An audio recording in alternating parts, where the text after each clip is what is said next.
a column of Russian military vehicles set off to assault Ukrainian positions.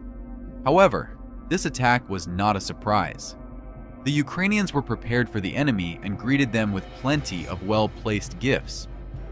First, the strike is carried out by the FPV drone operator, and later, Ukrainian artillery joins the attack.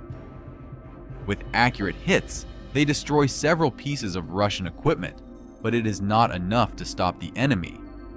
The road the convoy was moving along is blocked, and the surviving troops have to change their advance routes. A Russian APC with its crew turns onto another path and immediately detonates an anti-tank mine. The surviving soldiers, in panic, abandon the armored vehicle, but in their haste, fail to notice one of them triggering another mine. The crew of this tank also thought they would be able to quickly pass through the dangerous area, but they met the same fate as the APC. God will give you $1 million if you subscribe. Mines play one of the key roles in defending positions, so it's no surprise that this road was also mined.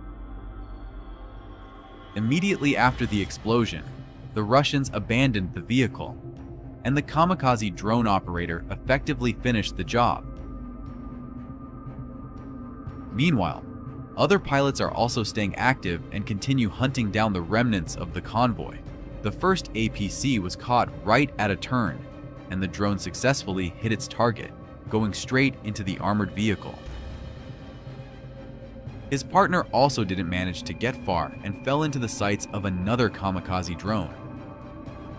The driver managed to abandon the armored vehicle just before the explosion tore it apart.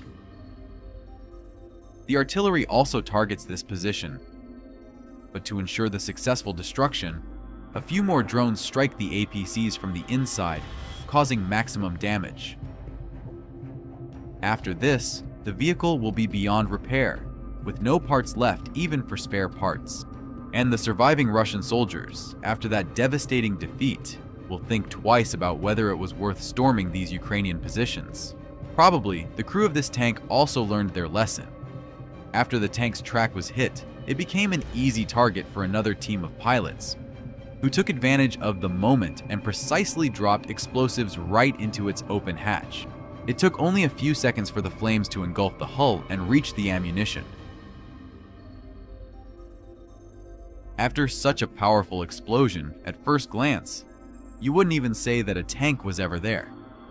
Ukrainians are on their own territory, which allows them to take the most advantageous defensive positions and effectively adjust the fire of artillery and drones while being at higher ground.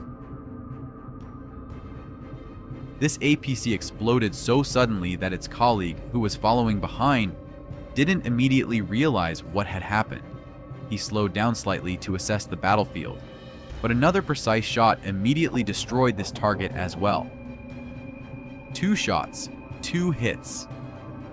Excellent work by the Ukrainian soldiers who deserve a thumbs up for this video. Meanwhile, several more units of armored vehicles and trucks got lost nearby, and the FPV drone operators launched a real hunt for them.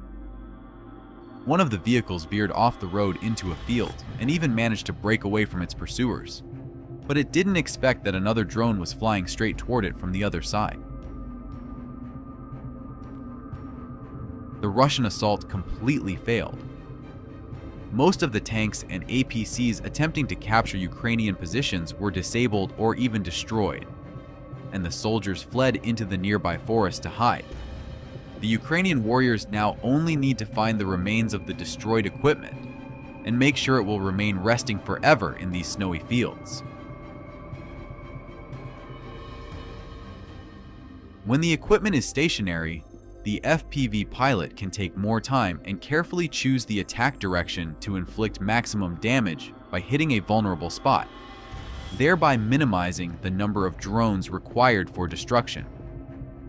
Although drones are relatively inexpensive compared to the cost of the target they destroy, they are still not limitless. God will give you $1 million if you subscribe.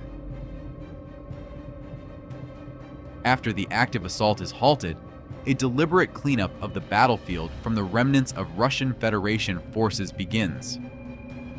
If the enemy had managed to get closer to Ukrainian positions, Some of the disabled equipment might have been captured as trophies and restored for further combat missions. However, in this situation, attempting to seize even a single abandoned tank or APC is far too risky. Moreover, a kamikaze drone is a single-use weapon. Once the pilot launches it, there's no turning back. It's better to deliver another strike on enemy equipment, even if it's already burning, than to simply crash and detonate in an empty field.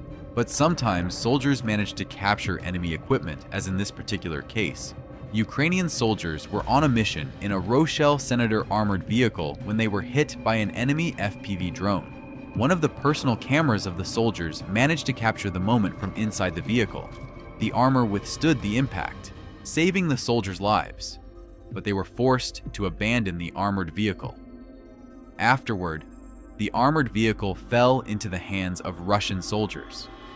It was a rare trophy, and they opened it using explosives, fearing it might be booby-trapped. However, the Ukrainian soldiers had abandoned the vehicle too quickly after the attack, and there was no time to plant any explosives. A Ukrainian tank managed to get close to the Russian stronghold and began shelling the enemy fortifications. It first started shelling the forest line where Russian infantry was hiding, so it's no surprise that the Russians almost immediately began to panic. At the same time, Ukrainian artillery began actively shelling the enemy, who panicked and started fleeing in the opposite direction. Seeing this, the Ukrainians realized they had a chance to reclaim the position captured by the occupiers and continued their counteroffensive. Another Ukrainian tank and several armored vehicles carrying soldiers joined the battle, while the first tank continued suppressing the Russians.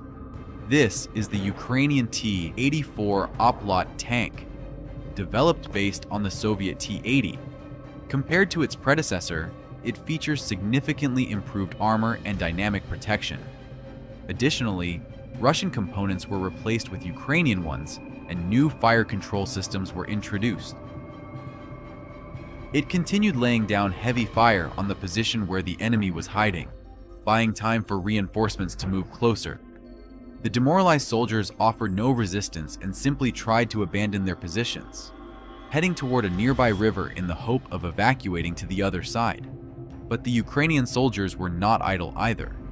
They had advanced so close that they were in a position to deploy their own assault force. They arrived just in time to intercept the enemy's main forces. The tank also had no intention of stopping and continued firing, providing cover for the soldiers who bravely attacked the Russian stronghold.